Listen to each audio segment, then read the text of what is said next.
how about we just say hello, just so people can kind of see our faces? So I'm Jennifer, and I'll speak to our chapter, but yeah, my colleagues Shakina and Wales are also here. Hello.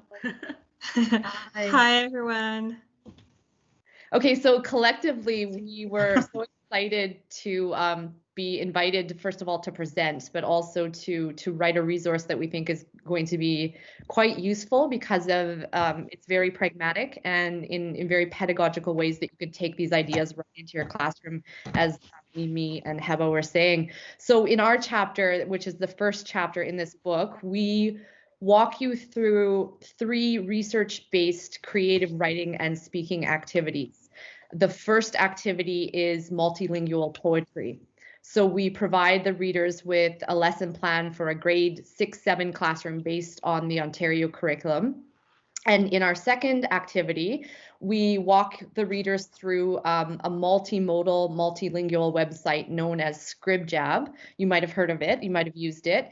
And we describe the ways in which students can then animate their poetry that they created in the first activity and kind of present it on this online platform. So this is probably going to be of particular interest to teachers and professors in light of COVID-19, given that most of us have had to adapt our lessons to an online platform.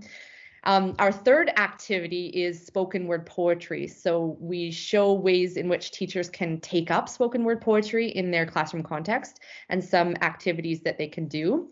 And so collectively, these 3 activities, teachers who wish to integrate them into, let's say, a unit-based K-12 curriculum could start by first identifying overall and specific curriculum expectations to, let's say, a unit or a topic that they're teaching in their content class.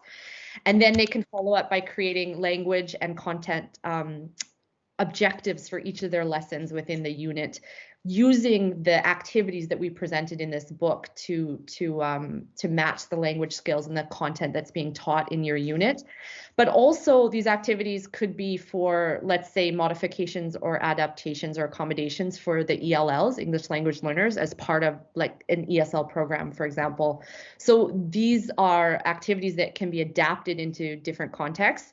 But the overall objective and aim of our work was to really to increase the linguistic and cultural representation in content, and to provide opportunities for students to kind of play around with language in less traditional rule-bound ways.